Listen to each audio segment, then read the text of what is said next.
I'm Eric. Because the play is so fast-paced and just kind of like goes like nonstop. I mean, we had to like grab all the props and the costume pieces like at the very beginning. Usually, we're building costumes and gathering things. Like this, where the set's still partially done and it'll get finished before the performance. And usually all the other elements, like you kind of bring them in whenever they're ready because it takes a little more time. But in this show, we kind of had to like prepare a lot, buy a lot of stuff, make a lot of stuff ahead of time, so that they could then work with it from almost at the first rehearsal. And so part of like making the show flow and feel like it, they were saying, feel like it's improvised, but that they practiced enough with all of the costumes for the costume changes, because there's a bunch of them.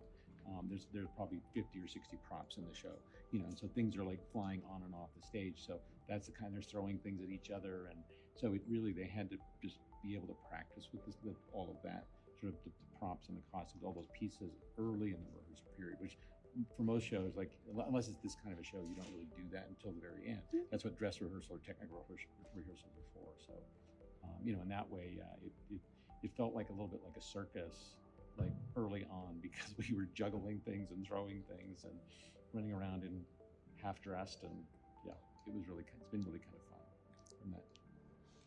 Hello, I'm Timothy Golightly. I'm Jeremy Kane. I'm Mark Croft. Hello. All right, and we're going to show you what we do a bit backstage. If you'll just follow us this way. Right here behind these curtains is our backstage. It's basically a hallway with everything in it. So. Where all the magic happens. We have our 2 costume racks. This is my costume rack, so is Locke's. And then over there, that's all Jeremy's stuff. And then right here is all of our props. And you see, it's a whole mess of props.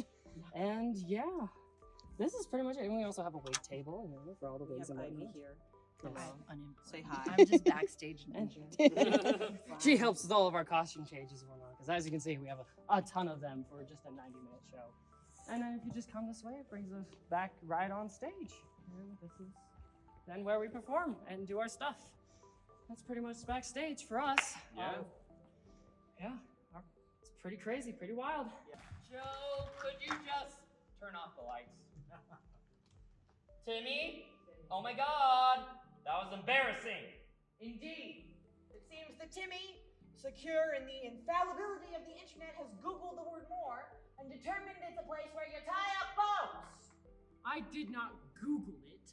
I asked my Snapchat AI. Oh, lose the bows! So we are doing the entire works of William Shakespeare, abridged, revised again, and it is a completely ridiculous show of just these 3 college kids who are like, you know what? Let's just do every work of William Shakespeare and just throw it together in 90 minutes. And so it's just crazy and completely chaotic, and it's just so funny and so fun to just run around and do all this weird Shakespeare stuff, not even fully, but bits and pieces here and there. So I actually play myself. I play Timothy Golightly, and basically that's my character. I'm just me and my other people the other actors. They are also themselves, and we just put together the show of William Shakespeare. There is a lot of stuff that I've still learned about Shakespeare and about his plays and whatnot just from doing this, and I'm like, oh, that makes sense. So I don't necessarily have to study the plays and whatnot, just because they're already kind of abridged and they're just there for the audience just to be like, oh, there's that and that. So it is kind of laid out for me, and that's something I've taken away, is more knowledge of the plays. I've done theater since I was, I think it was roughly somewhere around the ages of 14, 13, maybe a bit younger, around there. And I did it throughout all my high school career, and even within my high school career, I came here and did some shows, and things just worked out really well in my life for me to just come here and pursue a degree in theater and be able to learn and grow in a college level and expand my knowledge in this kind of setting, and it's just been really nice. It helps me to be a lot more expressive, I guess. I am very, already an expressive person. I'm very overdramatic already, and theater just helps me to put a character into that and me to, focus a lot of that, energy and whatnot into just a single character and be able to express it and tell a story to just an audience of people. So I feel like a lot of the scenes that I might enjoy more than others will come when we have an audience. But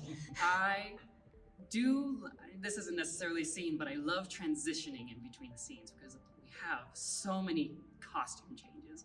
And just to make all these quick costume changes and just appear on stage as something else, it's insane. And I love that just feeling of I made the costume change.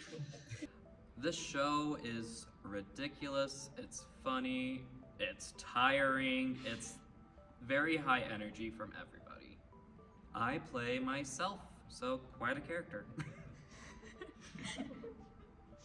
Sorry. I think my favorite scene is when we're all introducing ourselves, actually, because we kind of once we introduce ourselves, you kind of know how this show is going to go. You know it's going to be a train wreck. A fun train wreck, but yes. My castmates, this is one of my favorite groups to work with because Lark, I worked with Hamlet and we had great onstage chemistry, and then Timmy was just a silly guy during Chicago and stuff, and I want to work with Timmy more, and then Lord behold, here we are. So they're both amazing actors, and I'm glad to be working with them. I just kind of did my first show ever when I was transitioning into high school and everything, and there was just a spark there that I'm I want to keep this going, so I pursued theater after high school into college. Theater makes me a better person because it's sometimes hard to work with people, and then for here, you just work with some really amazing people that can help guide you. You have a director that can help guide you as well. Basically, it's given me a lot of direction and creative freedom here as well. How it made me grow as an actor, it just, one thing that all directors want and everything, they want a bit of you in the character and stuff. So since this character is me, I get to be oh, I like it when I do that. Oh, I did not like when I do that. So it's lots of big insights on myself and what works and what doesn't work. Everyone from the theater department brings something to the table. We're all not just random cookie cutters. We're all not those high pitchy sopranos you see and everything in those TV shows. Everyone brings something special and unique to the table, and that's awesome. I enjoy theater because it's really a great outlet for me, because it's a cliche thing, but usually my emotions get stuck inside and I'm how do I solve this? And then look, there's a show tune for it. I'm okay, time to sing about my feelings. The show we are doing, The Complete Works of William Shakespeare, Abridged, Revised Again, is, as it says, the complete works, the plays of William Shakespeare. We briefly mentioned the sonnets, but it's mostly the plays.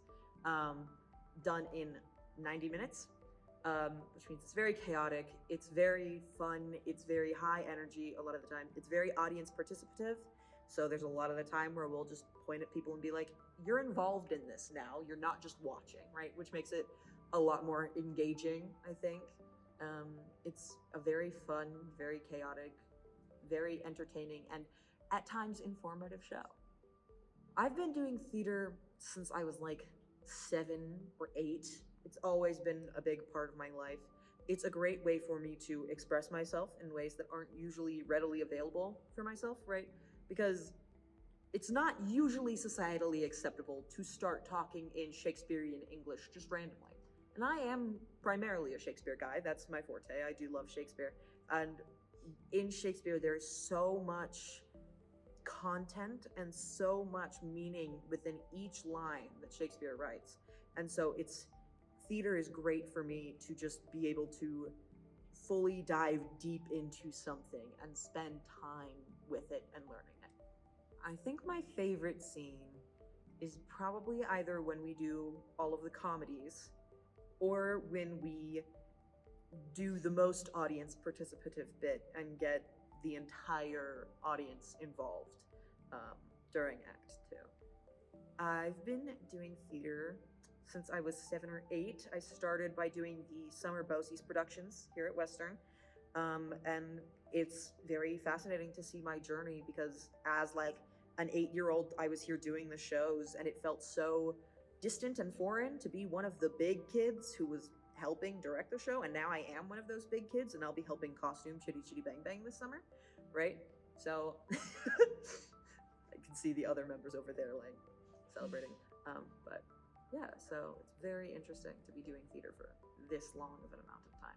I love working with these people, and I feel like because this is such a smaller cast, it is a lot more familiar. We're a lot closer with each other than you would be in a larger cast, because in a larger cast there's so many people that you have to interact with, but with this we're all pretty close, which is a lot of fun. I think theater has made me a better person by, and I'm gonna be real here, being less annoying, because it's a great outlet for me to get the attention that I need in a societally acceptable way, because everybody knows that in order to be a theater person, you have to be comfortable being crazy in front of a whole bunch of people, which is great for me because it means that they are looking at me and I love attention. People in the theater department are all so very hardworking. They're all incredibly talented. They all have different skill strengths in different areas that merge and mesh so well with everyone else in the theater department. And it's a joy and a pleasure to work with all of them. It's so fun, and it's very fun seeing the way that they progress throughout the semester and throughout the year and throughout the time that I've been working with them, and seeing like how they approach new roles and how they navigate different shows and things. I feel like it's the only thing that I could have chosen, right? Like, there were other things that I could have been happy doing, but nothing as emotionally fulfilling and satisfying as doing theater. Because it's a combination of hard work and also just play that I feel like in a lot of other areas of my life I wouldn't have the opportunity to experience as much.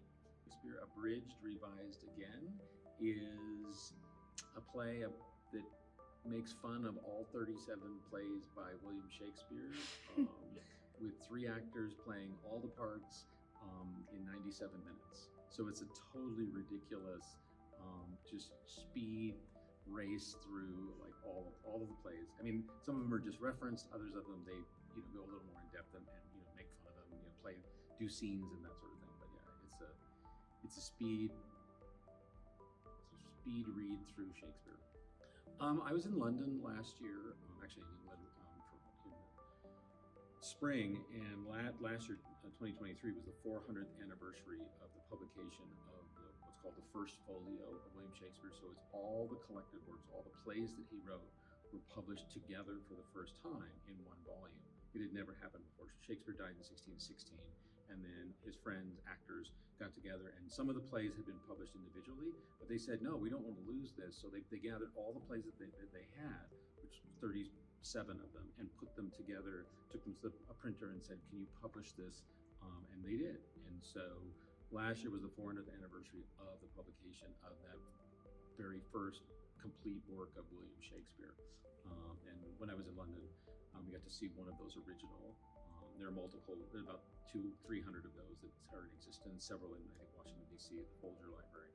But there were several in England, but I saw one at Oxford University when I was there doing research kind of about Shakespeare and the play, the plays in general. And then I got to thinking, well, why don't I just do them all, right? To sort of celebrate the fact that this phenomenal book had been published, and that without it, we wouldn't have at least half of the plays of Shakespeare. They would have been lost, because the ones that hadn't been published prior to the complete works, right, may have just been lost, because nobody cared. He died, and so that's kind of where it started. But it's also my last show. I'm retiring in May, so I'm not planning on directing any more college theater ever again. So I thought it was kind of a nice way to sort of sum up what I've done for almost 40 years, which is, put on a play about, the guy that is the kind of what we think of as the bedrock, the foundation of English-speaking theater. Like with Shakespeare, that is really where English theater in English begins. There just wasn't much of it before then. I mean, I made the mistake of like somebody shoved me on stage when I was like 5, so that's literally 60 years, because I'm 65. So that's 60 years of having been on stage performing, you know. And I just kind of, I mean, as a kid, I fell in love with it because I didn't know. I mean, it was fun, and my friends were doing it, and and it was just, and I just kept doing it all through like elementary school and high school. When I got into high school, I had a lot of fun with it, and I went to college. And when I went to college, I thought, none of my family had ever been to college, and I was like, well, I don't want to do anything hard. Like, I don't want to learn, like, I don't know, nuclear physics or engineering or something, but I already knew how to do theater. I already knew how to play the piano. I'd been in like musicals in high school and things, and I was like, well, I'll just do that because it was kind of easy. Intellect, I thought it was going to be easy, and on the other hand, it turned out to be like really challenging. But yeah, I just thought, I like it and I'm really good at it. And when I went to college, one of my professors early on said, you're really good at that. You have a real passion for this, but you're also really good at explaining things, and you're really patient and understanding. So you might be a really good teacher. We think you might have the stuff to be like a college professor, a high school teacher. And so I went, oh, well, I hadn't even thought of that as like arts education. So that kind of changed I thought, well, I'll just be a piano player or an actor or something. So then I got serious about like arts education. And when I graduated and went out and applied for my first couple of jobs and actually got hired, went, oh, wow, people think I'm capable and smart. And yeah, so that's kind of where it started. I think when I was a kid, and I just did it, and it was really fun. And I had a lot of positive experience. I had a lot of people didn't always tell me I was like great or wonderful, but they were just like, he works really hard and he tries really hard, and he's always there, and dependable. And so I went, oh, okay, well, that's all that you need to be, right? Is work hard and be dependable. I can do that. So yeah, I mean, and then the fact that you get to make art with students, take great works like plays by Shakespeare or musicals or really any theater piece, right? But just take it and then kind of like introduce it to students and have them work on it and give them the opportunity like I have been given to kind of grow and develop and just discover if like this is something you want to do as a hobby, is it something you want to do as a career? I mean, you only know that by doing it. And so I just felt like, what had been given to me as opportunities and sort of chances to try things and do things, I really wanted to be as a teacher. I just wanted to be able to give lots of students lots of chances. And so, probably for close to 45, 50 years almost, yeah, I've been doing that for that reason, giving people chances to perform